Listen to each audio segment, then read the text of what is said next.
Good evening, and welcome to Wednesday Night Wellness Live. I'm Dr. Andrew Merrill here at Nightlight Chiropractic, and this is the video, you found it, that we do each and every week that brings you the latest, greatest topics that are affecting health issues across the country, and we are here bringing you this on, I guess it's November 4th, right? November 4th, about 8:15 in the evening, just finishing up my work day here. And there was all kinds of great topics that I wanted to bring to you, right? I had all kinds of great ideas about things that we could talk about. But one of the things that is coming across again and again and again in our patients here is stress. And it just so happens that today is National Stress Awareness Day, right? Fantastic. Really, really important that we talk about this. It's also National Candy Day, but I digress. We're not going to be talking about candy today. We're going to be talking about stress, right? How it's affecting you, what maybe you're not understanding or thinking about it, and then what are we going to do to try and combat this issue and take care of it. So I guess we'll start with this. Have we tried just not thinking about it and not worrying about it?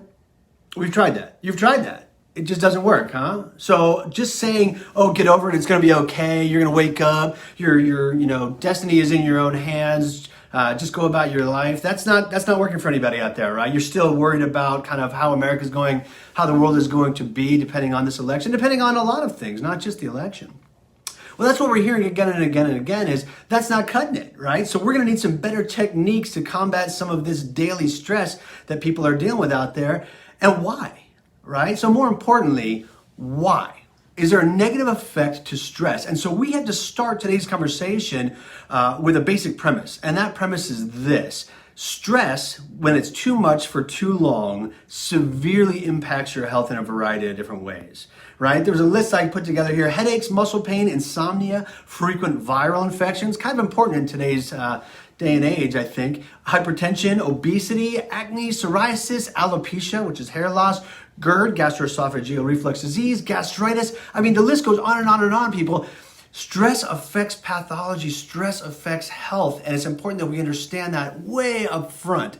So I don't want to belabor the point, but it's a very bad thing when you have too much stress for too long.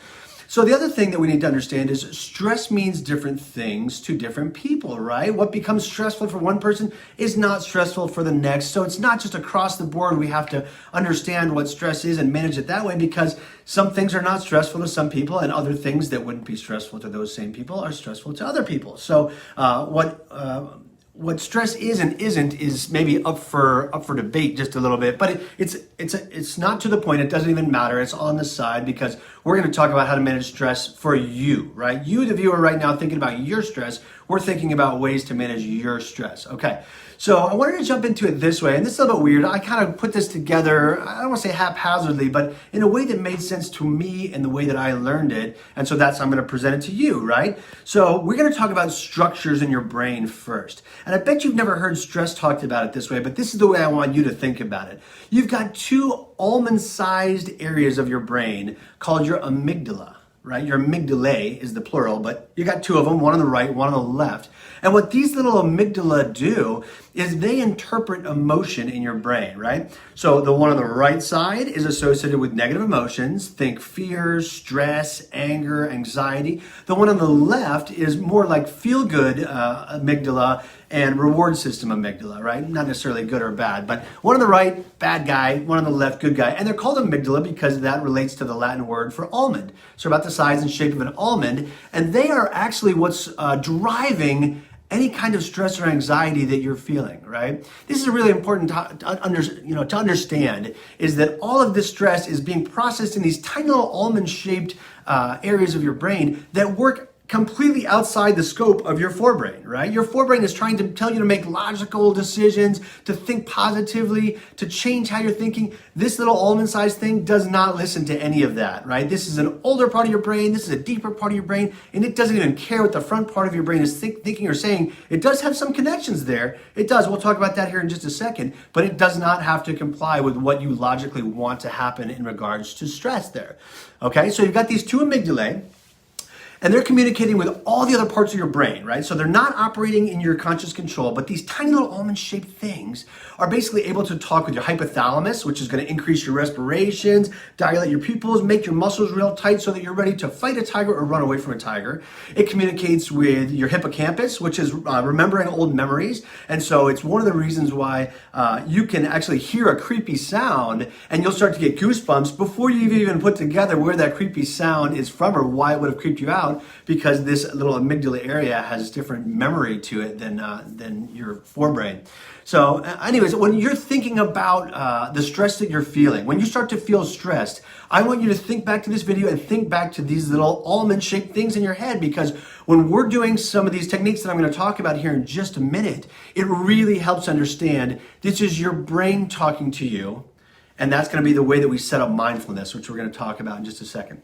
So when I was looking at some of these different things, and there's about 50 different ways that people want to talk about how we're going to change the amount of stress that we're feeling or the anxiety that we're feeling, everyone wants to use the word hack.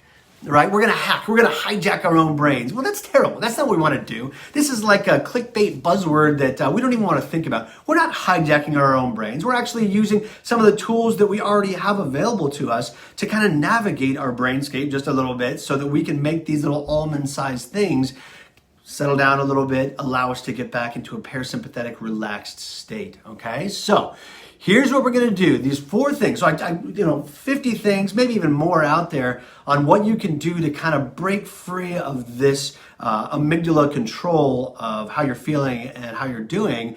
And the number one thing that comes across again and again and again, and it has for about the last 50 years, is mindfulness, right? However you want to describe that, mindfulness is basically understanding that there is something that's triggering this amygdala to fire. Really, really important that you start with that, right? So if you don't understand that your emotions are being hijacked by some external force, then you are already losing the battle. You have to be aware that if you're on high stress alert, if you are having high anxiety, it has a lot to do with the fact that your brain is basically taking control outside of your conscious thought. Hi, everybody. There's a lot of new faces here, a lot of old faces I haven't seen in a minute, but it's good to see everyone this evening. Hope you're all doing well. We're talking about stress here this evening. We're talking about the amygdala, these little almond-sized things, almond-shaped things in your brain that are responsible for stress. And so the first strategy we need is mindfulness. You have to be aware that the right amygdala is basically getting some sort of stimuli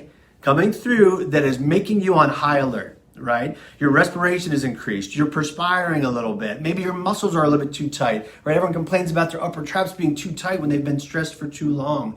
So understanding that this situation is going on is the first step for taking control of it, right? So once you understand that that situation is going on, it's easier to just take a step back to say the situation isn't necessarily good or bad. I don't need to put a label on the situation, just to understand how it's affecting my brain, right? It doesn't need to be the end of the world. It doesn't need to be the best thing ever. It just needs to be my mind is taking this in a different way, all right? So that's that mindfulness, right? And what I want you to do is also to start to be in the moment. So when they talk about mindfulness, especially from back 30 and 40 years ago, what they talk about is being in the present moment. So you don't want to like go to your happy place and remove yourself from the situation. What you really want to do is embrace the fact that the situation is there, not put a good or bad connotation on it, just accept that the situation is what it is. Your brain's responding to it one way, and you're going to embrace the fact that you're in that situation. I know it's not fun, right? It doesn't sound fun. It's not supposed to be fun. It's supposed to make sure that you're not letting stress run rampant with your brain. Okay. So the second thing that we're going to talk about is breathing, right? So if you have the opportunity in a lot of these situations, you want to make sure that you're focusing on your breathing because it's free, it's quick, it's easy. The last time we talked about breathing exercises, we were really talking about it in terms of decreasing the symptoms of ADHD. So using it to really bring yourself back into the present moment, and then focusing on that breathing helps to get your body back into that parasympathetic state. So I got somebody here saying that being mindful takes a lot of practice for me. Being mindful takes a lot of practice for everybody. There was a bunch of research looking at how being that mindfulness alone, right? Being in the present moment and understanding what your brain was telling you. If you're good about doing that, if you practice it, if you get better at it over a 4-week period, it actually can lower your blood pressure enough so that you can get off of blood pressure medication. And that's straight from, Journal of Clinical. I don't want to quote it because I misquote it, but I will put it right here in the comments section. And all of you watching, you can throw whatever you want in the comments section. I'd be happy to dialogue with you there. Anyways, How are we going to do this breathing exercise? Well, what we're going to do is we are just going to take 5 minutes and set a timer. All we're going to be doing is paying attention to our breathing, right? We're going to count 5 seconds in, hold for 3, breathe out for 7. Breathe in through your nose, breathe out through your mouth. Simple, right? If you want more specifics on that, you can go back to that ADHD breathing exercise video. It's on YouTube now, along with about 50 of our other videos. So that's it. Quick breathing exercises. That's what you want to add in. Be mindful of the situation and what your brain's doing. Start doing your breathing exercises. So the third thing, and I really like this a lot, is music actually plays directly into this limbic system. It plays directly into your amygdala. Music, who knew, right? Music starts to affect your left amygdala and tells it it's okay, we're in a good place. What we're going to do is we are going to shut down the sympathetic, overreactive stress response and just be in a good place. Now, here's the interesting part. They used to think it was just like soothing music or classical music. They've used a variety of different music here. There's a lot of things that can get that left amygdala firing and get you into a better, happier place. In fact, it's not always just soothing music. They've used some really hard-hitting, upbeat type music. And what they found was anything that makes you sing actually starts to activate that left amygdala. So it works just the same. Let's see, have you tried the Calm app for breathing? I have not tried the Calm app for breathing, Miss Emily, but I've heard good things. And so if that's an easier way to do it because it already has a timer and it's already kind of helping you to play along, getting you into that mindfulness state, fantastic. That's great. Just do that, easy enough. Let's see. So we're going to use some music, whether it's upbeat, downbeat, whatever. Use your favorite music. It doesn't even matter, right? There's no research saying that there's a wrong way to do this. Use your favorite music. Start playing that. It's going to get you back into that parasympathetic state. Use it when you're stressed. The fourth thing here, and again, this is kind of ubiquitous across all of the different research here, is we want to get moving, right? So everyone talks about the endorphins from a runner's high. Everyone talks about, like high octane, long distance cardio. It doesn't take any of that, folks. I want you to set that aside. What I'm hearing a lot from people now is like culture right now is telling us that walking is not enough. Right? If you're only walking, you're not getting enough exercise. And I got to tell you, nothing can be further from the truth. Walking is a fantastic exercise. Walking or something to get your heart rate up just a little bit is enough to get some of your endorphins going. It's enough to get your breathing going at a different cadence. It's probably enough to get you into a mindfulness state. So any exercise wins here, okay? It doesn't need to be, high octane anything. Any exercise that gets you moving is going to be really important for what you're doing there, okay? So be mindful, get into that mindfulness state of understanding stress is affecting me and be cognizant of it. 2, we want to focus on our breathing. Slow your breathing down is going to slow your heart rate down, is going to make sure that your body understands it's okay, we can shut this down. We want to go ahead and listen to some music, whether it's before the event occurs, during the event, after the event. All of that stuff is going to help to trigger that left almond, that left amygdala in your brain to shut down that right amygdala that's telling you that we're afraid and we're angry and we're upset. And then the last thing is you want to get moving. So go for a brisk walk. It's going to help to encompass all those other things. So there's one more thing that I've been studying a lot more. It kind of plays into this, and so I wanted to introduce it to you guys. But there's a book that I kind of came across called The Daily Stoic.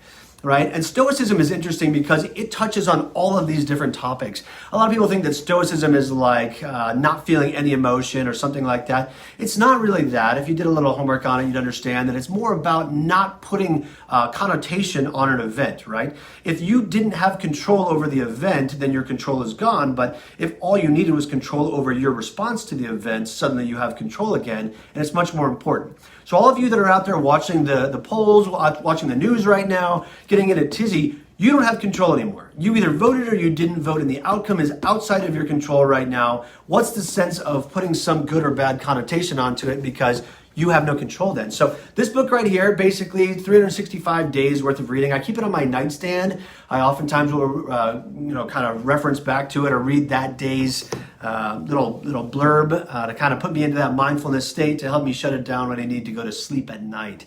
And I recommend that learning about Stoicism or applying some of those principles will also help you to break free of that stress response. Anyways, folks, it's not worth it to get yourself in a tizzy. It was great seeing you here this evening. Thank you so much for watching. Hope you're in the middle of a great week. If you ever have any ideas about topics that you'd like to hear me talking about, don't hesitate. Hit me up in the comments. You can find me, Dr. Merrill, at nightlightchiropractic.com. You can find our blog, nightlightchiropracticonline.com, or you can find all these videos on YouTube. Anyways, I will see you next week for another Wednesday Night Wellness Live. Have a great week. Be healthy and good night.